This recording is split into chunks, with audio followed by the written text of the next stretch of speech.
Evangelio es según San Mateo. En aquel tiempo tomó Jesús consigo a Pedro y a Santiago y a Juan, su hermano, y los llevó aparte a un monte alto, y se transfiguró en su presencia. Su rostro resplandecía como el sol, sus vestidos se hicieron blancos como la nieve. Y en estos se aparecieron Moisés y Elías, y hablaron con él. Tomó entonces Pedro la palabra y dijo a Jesús: Señor, bueno es estarnos aquí. Si quieres, hagamos aquí 3 tiendas, una para ti, otra para Moisés y otra para Elías. Estaba Pedro aún hablando, cuando vio una nube resplandeciente y los cubrió, y una voz desde la nube que dice: Este es mi Hijo muy amado, en quien me agradé, escuchadle. Y al oír esta voz cayeron los discípulos en tierra sobre su rostro y tuvieron gran miedo. Mas Jesús se acercó y los tocó y les dijo: Levantaos y no temáis. Y alcanzando ellos sus ojos, no vieron a nadie sino solo a Jesús. Y al bajar del monte les mandó Jesús diciendo: No digáis nada a nadie de lo que habéis visto, hasta que el Hijo del Hombre haya resucitado de entre los muertos. Pueden sentarse.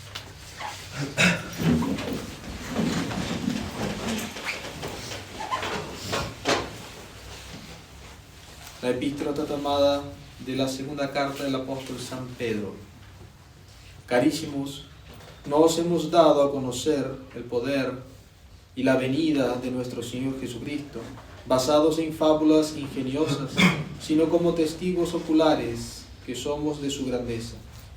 Recibió en efecto de Dios Padre honor y gloria, cuando del seno de la nube luminosa le llegó una voz que decía: Este es mi Hijo amado, en quien tengo todas mis complacencias, escuchadlo. Nosotros mismos hemos oído llegar esta voz del cielo, estando con él en el Monte Santo.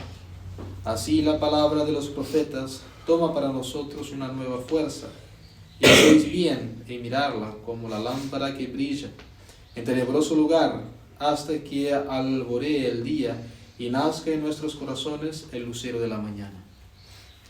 En nombre del Padre, del Hijo y del Espíritu Santo. Amén. Dios te salve María, llena eres de gracia, el cielo es contigo. Bendita tú eres entre todas las mujeres y bendito es el fruto de tu vientre Jesús. Santa María, Madre de Dios, ruega por nosotros pecadores, ahora y en la hora de nuestra muerte. Amén. En nombre del Padre, del Hijo y del Espíritu Santo. Amén.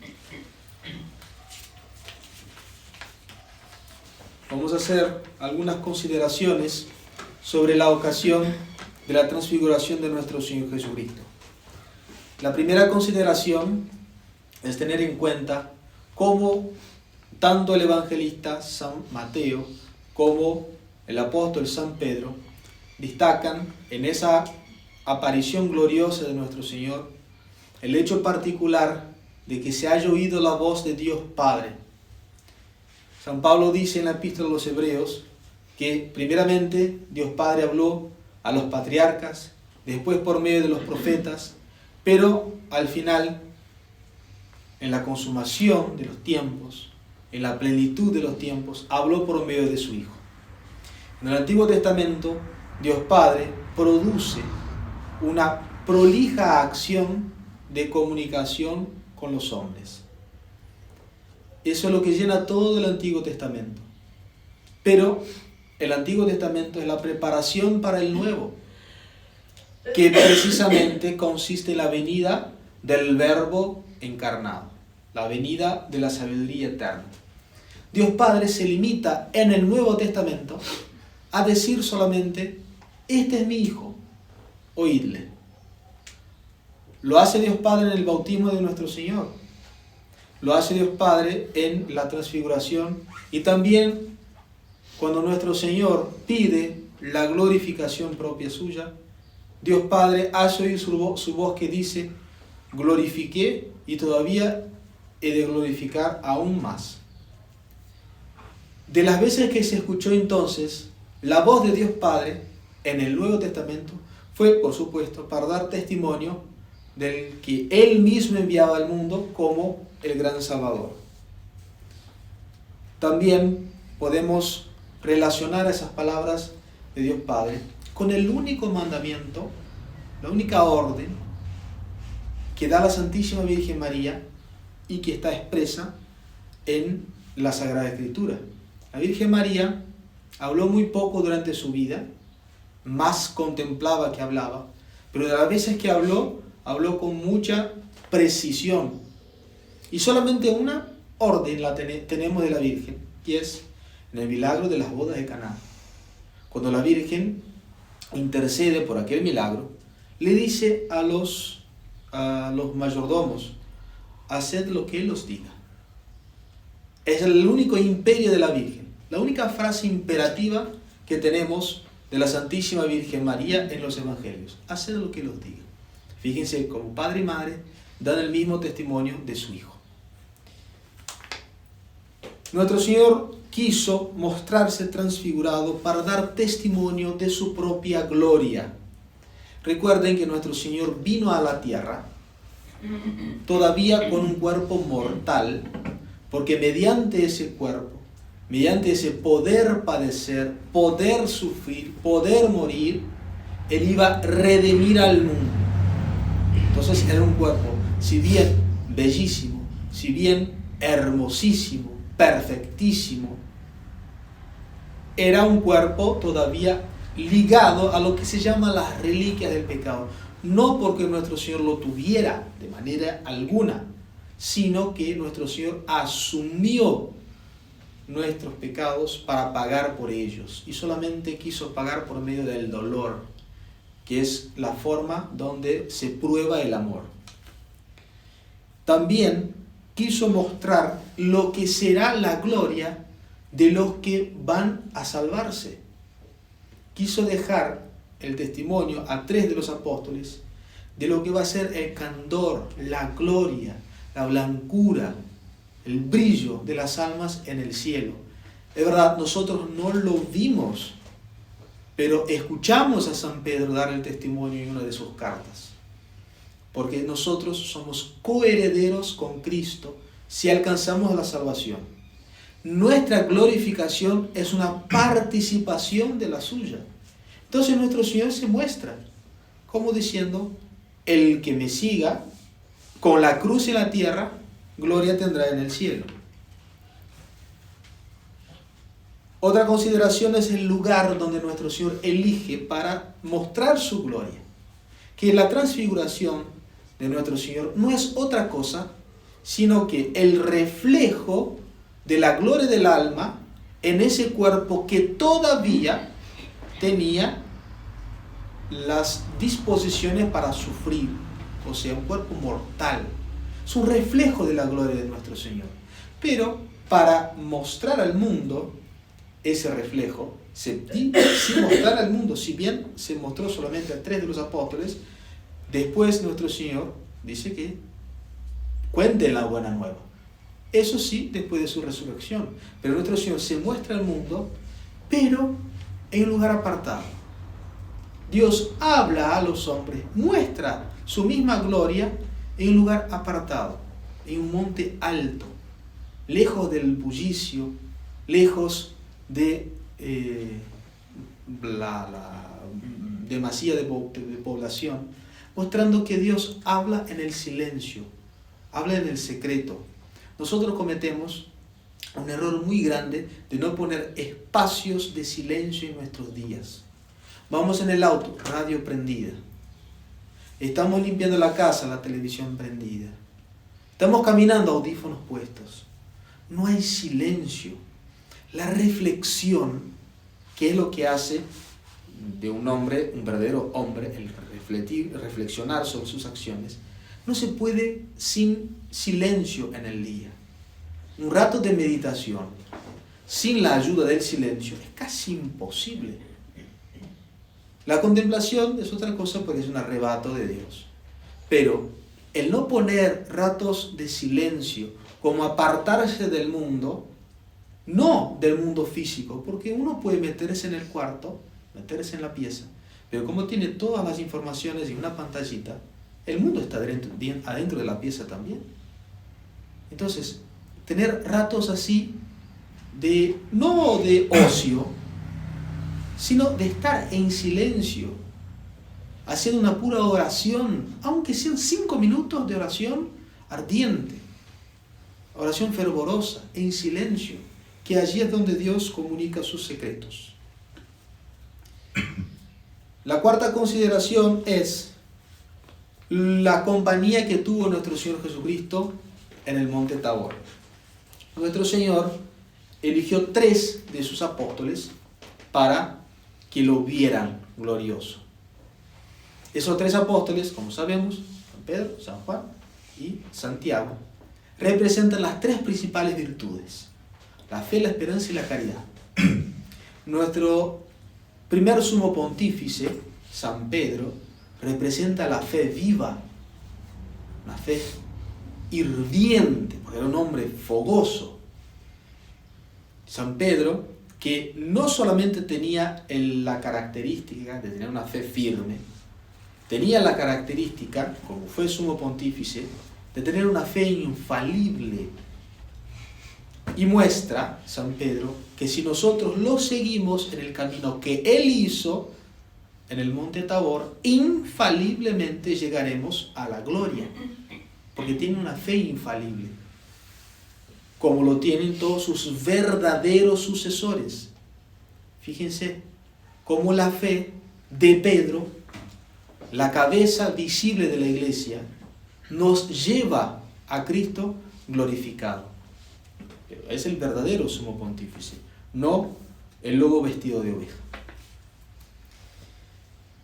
El segundo apóstol es nombrado en el Evangelio Santiago, que representa la esperanza, y una esperanza fuerte, porque Santiago fue el primer de los 12 apóstoles que entregó su vida por la causa de Cristo. Después de la venida de Pentecostés, cuando ya habían elegido uno para el lugar de Judas, volvieron a ser 12 apóstoles, San Matías, ¿verdad?, en lugar de San Judas, en lugar de Judas Iscariotes, salieron por el mundo a predicar el Evangelio, a hacer lo que nuestro Señor les mandó, ir y predicar a todas las gentes. Y Santiago, que es el mayor, fue el primer en entregar su vida con santo martirio por la causa de nuestro Señor, es decir, el primero en alcanzar lo que esperaba. Por eso es representación de la esperanza. Por último, lo tenemos a San Juan como discípulo amado, que representa la caridad.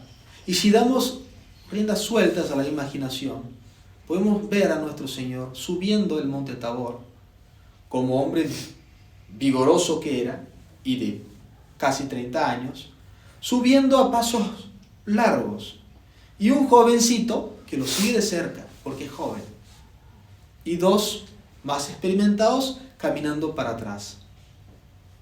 La virtud de la caridad es la que más nos aproxima a Dios.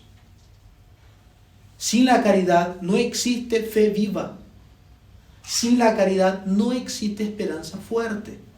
Así como ese joven apóstol, por su juventud, estaba más cerca de nuestro Señor subiendo aquel monte alto, por lo tanto se cansarían los otros que eran más mayores, representan eso, la gran importancia de la virtud de la caridad, y que sea trabajada en nuestras almas, hasta llegar al exceso de amar a los enemigos. Les hago recordar, creo que dije acá ya, el último milagro de orden físico hecho por nuestro Señor fue devolverle la oreja a uno de los que lo llevaban preso. El último milagro físico, no moral. Fue un milagro de orden moral la conversión de San Dimas, por ejemplo. Pero el último hecho espectacular hecho por nuestro Señor fue devolverle la oreja a aquel que lo llevaba preso.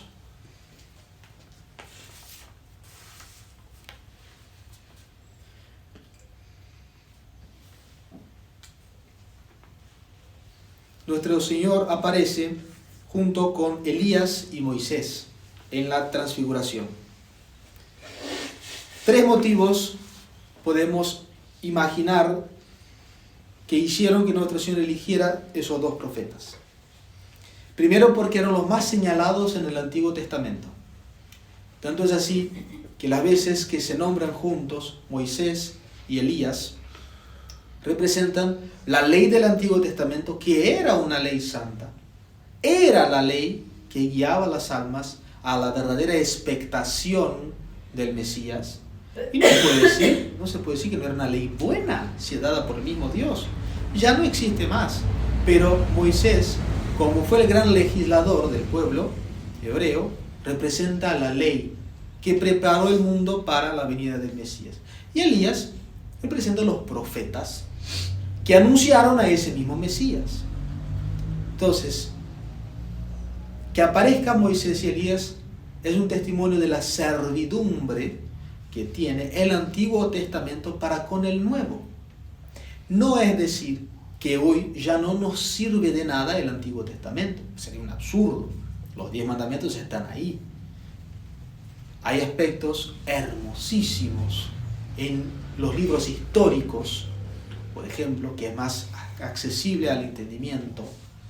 Una vida de Judith, una vida de Esther, de Santo Tobías, libros que llenan el alma. Todas cosas que prepararon la venida del Mesías, que están como sirviendo al Nuevo Testamento, si bien muchas de las partes ya están abrogadas. También esos dos acompañantes de nuestro Señor hicieron ese arduo sacrificio de los 40 días de ayuno absoluto y aparecen con nuestro Señor, también dando testimonio de cómo es muy importante la penitencia, la mortificación para elevar al alma hasta la gloria celeste. Y esos tres, nuestro Señor, Moisés y Elías, conversan unas cosas. Acá, en el Evangelio de San Mateo, no trae lo hablado, pero el Evangelio de San Lucas, capítulo 9, habla, dice, relata que los tres, nuestro Señor, Moisés y Elías, hablaban de los acontecimientos que iban a suceder en Jerusalén por aquellos días. El sacrificio redentor de nuestro Señor. La palabra en latín que se pone es éxodo. Hablaban del éxodo de nuestro Señor. Y no faltan los que traducen esa palabra como exceso. Hablaban de los excesos que tendrían lugar en Jerusalén. Por supuesto que es un exceso de dolor, como padeció nuestro Señor, juntamente con su madre, toda su pasión y su muerte. Y también un exceso de satisfacción, porque una sola sonrisa de nuestro Señor sería absolutamente suficiente para redimir 1000 mundos. Sin embargo, le quiso entregar hasta el exceso, su última gota de sangre. De la elección de los apóstoles, volviendo a los apóstoles que subieron con nuestro Señor, que esa es la última consideración. Nuestro Señor elige a 3 apóstoles, como les dije, representan la fe, la esperanza y la caridad, pero esos apóstoles quedan dormidos. Y nuestro Señor no los reprende, como los reprendió los mismos cuando se durmieron en el huerto de la agonía. ¿Por qué no los reprende nuestro Señor aquí? Para mostrar en una ocasión del Evangelio, tan importante como es la transfiguración, que nosotros, si bien elegidos por Dios, podemos fallar, podemos dormirnos, pero nuestro Señor siempre está dispuesto para levantarnos. Dice clarito el Evangelio, nuestro Señor fue y los levantó y les dijo, no temáis. Aun cuando nosotros estamos en el camino de la virtud, podemos caer. El santo profeta David dice en los Salmos que el justo cae 7 veces al día. ¿Qué quiere decir? Que nosotros somos una naturaleza fragilísima. Fragilísima. También el santo profeta David en los Salmos dice, así como el Padre tiene misericordia de sus hijos, Dios se compadece de nosotros porque sabe de lo que estamos hechos. Pero nosotros debemos tener la confianza y la disposición para que cuando nuestro Señor extienda la mano para levantarnos, nuestro Señor no nos agarra y nos levanta. Extiende la mano y espera que nosotros le tomemos la mano para que Él haga la fuerza y nos levante. Es una de las consideraciones de la fragilidad humana. La otra es no caer en la envidia cuando vemos personas más adelantadas que nosotros. Nuestro Señor elige a 3 de los apóstoles. Pudo haber elegido los 12, pero habrá tenido sus motivos. No habrá querido mostrar su gloria a Judas, por ejemplo. Entonces elige a 3, muy señalados, como dijimos recién. Los que quedan abajo deben tener grandísima humildad, porque nosotros no somos nadie para juzgar cómo Dios dispensa sus dones. Que haya unos más preferidos que otros, bendito sea Dios. De los mismos 12 apóstoles había uno que era el predilecto, que era el apóstol virgen. Entonces nosotros debemos tener mucho cuidado en poner a prueba los juicios de Dios, como si nosotros pudiéramos jugar algo bien sin Él.